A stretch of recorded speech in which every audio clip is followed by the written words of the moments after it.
بسم الله الرحمن الرحيم إن الحمد لله نحمده ونستعينه ونستغفره ونعوذ بالله من شرور أنفسنا ومن سيئات أعمالنا من يهده الله فلا مضل له ومن يضلله فلا هادي له ونشهد أن لا إله إلا الله وحده لا شريك له وأشهد أن محمدا عبده ورسوله أما بعد فأعوذ بالله من الشيطان الرجيم بسم الله الرحمن الرحيم قال الله تعالى في الكلام المجيد والعصر إن الإنسان لفي خسر إلا الذين آمنوا وعملوا الصالحات وتواصوا بالحق وتواصوا بالصبر صدق الله العلي العظيم قال النبي صلى الله عليه وسلم فإن أصدق الحديث كتاب الله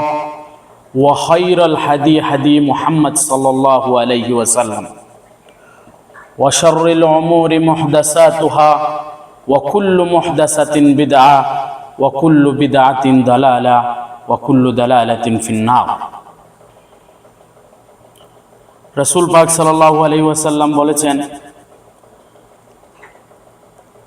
فإن أصدق الحديث كتاب الله সবচেয়ে উত্তম কিতাব হচ্ছে আল্লাহ তাআলার কিতাব কোরআনুল মাজিদ ওয়া খায়রুল হাদি হাদি মুহাম্মদ সাল্লাল্লাহু আলাইহি ওয়াসাল্লাম সবচেয়ে উত্তম হেদায়েতের রাস্তা হচ্ছে মুহাম্মদ সাল্লাল্লাহু আলাইহি ওয়াসাল্লামের রাস্তা ওয়া শাররুল উমুরি মুহদাসাতুহা দুনিয়ার মধ্যে সবচেয়ে নিকৃষ্ট কাজ হচ্ছে দিনের মধ্যে কোনো কিছু সংযোজন করা, কোনো কিছু যোগ করা দিনের মধ্যে। ওয়া কুল্লু মুহদাসাতিন বিদআ, যে ব্যক্তি কোনো কিছু দিনের মধ্যে সংযুক্ত করলো সে যেন বিদআত করলো। ওয়া কুল্লু বিদআতিন দালালা, প্রত্যেক বিদআতি হচ্ছে গুমরাহি। ওয়া কুল্লু দালালাতিন ফিন্নার, এবং প্রত্যেক গুমরাহি হচ্ছে জাহান্নাম।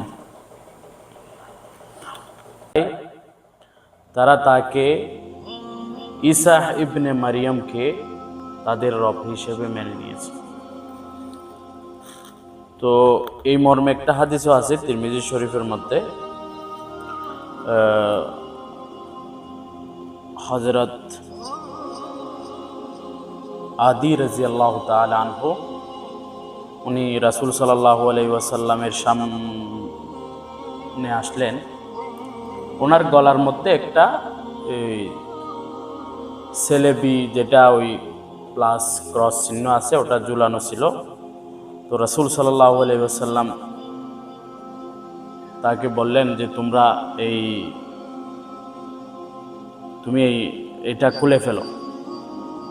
এটা বলে রাসূল সাল্লাল্লাহু আলাইহি ওয়াসাল্লাম এই আয়াতটা সূরা তাওবার ৩১ নম্বর এই আয়াতটা তেলাওয়াত করলেন এবং বললেন তারা তাদের আলেমদেরকে তাদের রব হিসেবে মেনে নিত। তো তখন হযরত সাহাবী জিজ্ঞেস করলেন, ইয়া রাসূলুল্লাহ, তারা তাদের কোনো ইবাদত করেনি, তারা তাদের কোনো ইবাদত বন্দেগী তো করেনি, কিভাবে তারা রব হিসেবে মেনে নিল? তখন রাসূল সাল্লাল্লাহু আলাইহি ওয়াসাল্লাম বললেন, কেন তারা উলামারা, তাদের মাযহাবী পেশওয়া যারা পণ্ডিত ছিল, তাদের কথা অনুযায়ী হালালকে হালাল এবং হারামকে হারাম মানত না? তখন তিনি বললেন, জি অবশ্যই ইয়া রাসূলুল্লাহ। তখন রাসূল সাল্লাল্লাহু আলাইহি ওয়াসাল্লাম বললেন, এটাই তো তাদেরকে রব হিসেবে মেনে নেওয়া। এটা তিরমিজি ৩০৯৫ নম্বর হাদিস। তো এটাই হচ্ছে তাদেরকে রব হিসেবে মেনে নেওয়া কোনো দলিল ছাড়া, যেটা আজকাল আমাদের বাংলাদেশ, ইন্ডিয়া, পাকিস্তান, আমাদের সমাজে যারা আমাদের পীর মাশায়েখ, যারা আকাবির, আমাদের পীর যাদের কথাই দলিল নিয়ে চলে, এদের জন্য আল্লাহ তাআলা এই কোরআনের আয়াতটা নাজিল করেছেন এবং হাদিসের বর্ণনা অনুযায়ীও তাদের উপরে এটা পড়ে। যেমন আজকালকে আমাদের সমাজের মধ্যে বেশিরভাগই মানুষ তাদের আলেমদের, তাদের আকাবিরদের, তাদের বিনা কোনো দলিলের কোনো দরকার নাই, কোনো কোরআনের কোনো দরকার নাই, কোনো হাদিসের কোনো দরকার নাই, কোনো কিছু দরকার নেই। বাস আমাদের পীররা, আমাদের মাশায়েখরা, আমাদের বড়রা এইভাবে করে আসছে, আমাদের দিন হচ্ছে এটাই। তো এটা দিন না, দিন হচ্ছে যেটা রাসূল সাল্লাল্লাহু আলাইহি ওয়াসাল্লাম আমাদের জন্য রেখে গেছেন, কোরআন। ফাইন্না আযদাকাল হাদিস কিতাবুল্লাহ, সবচেয়ে উত্তম কালাম হচ্ছে আল্লাহ তাআলার কালাম, আল্লাহ তাআলার কিতাব কোরআনুল মাজিদ। আর ওয়া খায়রুল হাদি হাদি মুহাম্মদ সাল্লাল্লাহু আলাইহি ওয়াসাল্লাম, সবচেয়ে উত্তম হেদায়েতের রাস্তা হচ্ছে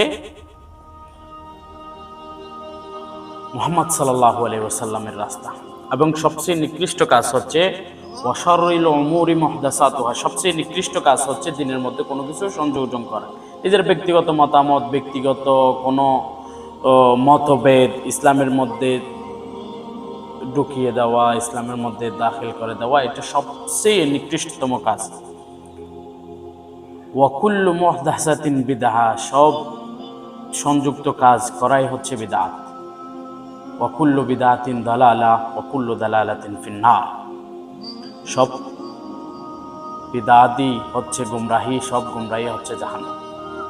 ওয়া কামা ক্বালা আলাইহিস সালাতু ওয়াস সালাম। তো এই জন্য সবচেয়ে যেটা বেশিরভাগ এটা আমাদের সমাজে বেশি পাওয়া যায়, বাংলাদেশ, ইন্ডিয়া, পাকিস্তান, এই দেশগুলোর মধ্যে এই আকাবির পূজা, আমাদের বড়রা, আমাদের এটা।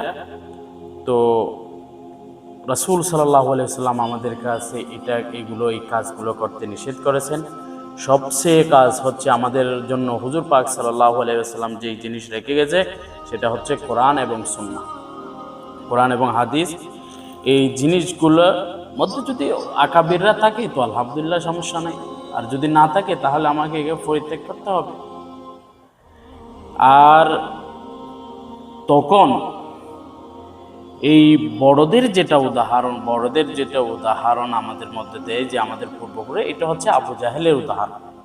মুসলমানের উদাহরণ এটা হতে পারে না যে আবু জাহেলও বলতো, নাউজুবিল্লাহ, আল্লাহ মাফ করুক, যে আমাদের বড়রা এভাবে করে আসতো, কালকের ছেলে মোহাম্মদ সে আমাকে দিন শেখাবে।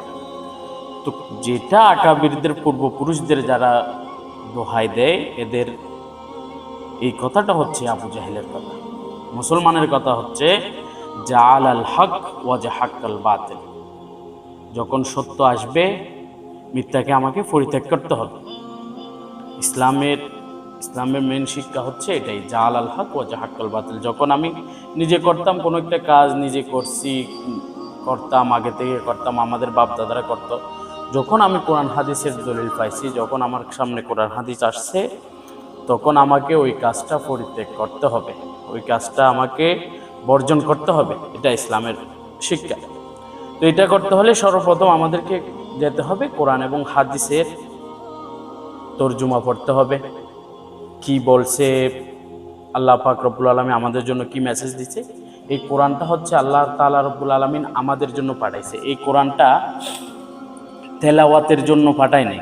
আল্লাহ পাক রব্বুল আলামিন কোরআন তেলাওয়াত করলে একক করে 10টা নেকি পাওয়া যাবে, কিন্তু তেলাওয়াত করার জন্য আল্লাহ তাআলা কোরআনটা নাজিল করেনি।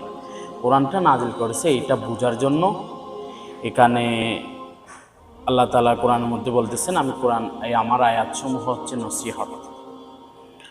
তো এটা আমাদের জন্য আল্লাহ পাক রব্বুল আলামিন নাজিল করছে, এটা পড়ার জন্য, এটা জীবন বিধান করার জন্য।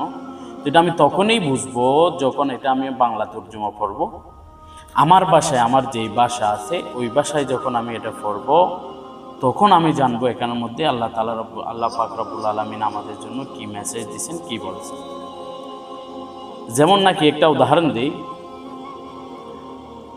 কোরআন শরীফের সর্বপ্রথম সূরা হচ্ছে সূরা ফাতিহা। সূরা ফাতিহা বিশ্বের মুসলমানের মধ্যে বাংলাদেশের মুসলমান, বাংলাদেশ, ইন্ডিয়া, পাকিস্তানের মুসলমান, এই 3 দেশের মুসলমান বিশেষ করে শতকরা 98 জন প্রথম সূরার পরীক্ষার মধ্যে ফেল করবে। প্রথম সূরার পরীক্ষা কি? আল্লাহ পাক রব্বুল, যখন আমরা সূরা ফাতিহা জানা না যে এমন কোনো মুসলমান দুনিয়ার মধ্যে নাই, 5 বছরের নতুন একটা বাচ্চা হলে সেও জানে, কিন্তু সূরা ফাতিহার বাংলা জানা না যে এরকম মানুষ আমাদের সমাজে হাজার হাজার লক্ষ লক্ষ মানুষ পাবে।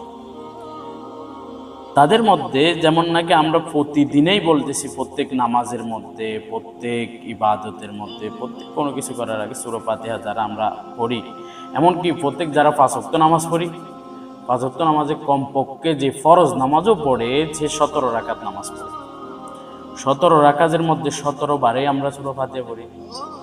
সূরা ফাতিহার মধ্যে আমরা প্রতিবারেই বলতেছি ইয়াকা না'বুদু ওয়া ইয়াকা নাস্তাইন, আল্লাহ তোমার ইবাদত করি, তোমার কাছে সাহায্য প্রার্থনা করি। তাহলে ধরেন ইয়াকা না'বুদু, এটার টেস্টটা পাস হয়ে যাবে। ওই যে বললাম ইয়াকা না'বুদু, আল্লাহ তোমার ইবাদত করি, ওয়া ইয়াকা নাস্তাইন, শুধু তোমার কাছেই সাহায্য চাই। এই টেস্টের মধ্যে কয়জন পাস হবে বলেন? যে আল্লাহ তোমার কাছে সাহায্য চাই। যারা এই পরে পরে পরে পরে মসজিদ থেকে বের হয়ে পাশের মাজারের মধ্যে, তাদের বাজার থেকে তাদের বাবার যেটা মাজার আছে, যারা মাজার পূজারী আছে, ওই সকলগুলো তারা ওখান থেকে চেয়ে তাদের বাবা থেকে কিছু খোঁজে তারপরে আসতেছে বাড়িতে। তার মানে ইয়াকা না'বুদু ওয়া ইয়াকা নাস্তাইন, আল্লাহর কাছে আমি যদি আল্লাহর কাছ থেকে কোনো কিছু চাই, আল্লাহর কাছ থেকে কোনো ওসিলার দরকার হয় না, আল্লাহর কাছে কোনো কিছুর প্রয়োজন নাই। আল্লাহ তাআলা আমাকে দেওয়ার জন্য বসে আছে। আল্লাহ তাআলা কোরআনের মধ্যে বলতেছে যে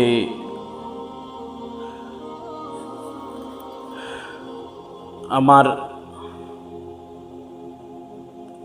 যারা আমার দিকে ফিরে আসে,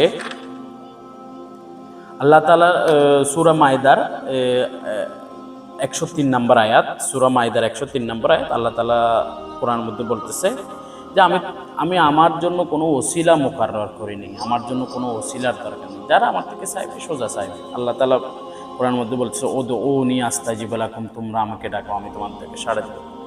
আর এর পরে আল্লাহ তাআলা ধমকিও দিচ্ছে মানুষদেরকে, ইন্নাল্লাযীনা ইস্তাগফিরুনা আন ইবাদাতি সায়াদখুলুনা জাহান্নামা দাখিরিন, আর যারা আমার কাছ থেকে চাইতে দ্বিধাবোধ করবে, যারা আমার কাছ থেকে চাইতে একটু অহংকার নিয়ে অহংকার করবে, আমার কাছ থেকে চাইতে লজ্জাবোধ করবে, তাদের আত্মমর্যাদায় বাধা দিবে, সায়াদখুলুনা জাহান্নামা দাখিরিন, আমি তাদেরকে বেইজ্জত করেই তারপরে জাহান্নামে দাখিল করব। আল্লাহ তাআলা অন্য কোরআন আয়াতে বলতেছে ওয়াইজা সাআলাকা ইবাদি আন্নী ফাইন্নী কারীব, হে নবী, যদি আমার বান্দারা জিজ্ঞেস করে আমি কোথায় থাকি, তাদেরকে বলে দিন আমি তাদের পাশে আছি। তো আল্লাহ তাআলা জায়গায় জায়গায় জায়গায় জায়গায় আল্লাহর কাছ থেকে চাওয়ার, এবং আল্লাহই সব কিছু করতে পারে, আমার কোনো অন্য জায়গার মধ্যে কোথাও যাওয়ার দরকার নাই। এটা প্রত্যেক কোরআনের মধ্যে, কোরআন এটা আমি যখন খুলবো, যখন পড়বো, তখন আমি বলতে পারবো। আর না বললে ওই যে প্রথমে যে আয়াতটা পড়লাম, যে শুধু ওলামায়েদের কথা শুনে, তাদের যারা যেই দলের আছে, যেই আকীদার আছে, ওই আকীদার যদি আলেমদের আমরা কথা শুনি, তাহলে একজন মানুষ দেওবন্দি, সে যদি দেওবন্দি আলেমদের কথা শুনে দেওবন্দি হবে। আর যে যদি সুন্নি আলেম আছে, এদের কথা শুনলে সুন্নি হবে। যারা আহলে হাদিস আছে, তাদের কথা শুনলে তারা আহলে হাদিস হবে। কিন্তু কোরআন এবং হাদিসের কথা শুনলে তারা মুসলমান হবে। তো আমার আপনার পরিচয় হচ্ছে মুসলমান হওয়া।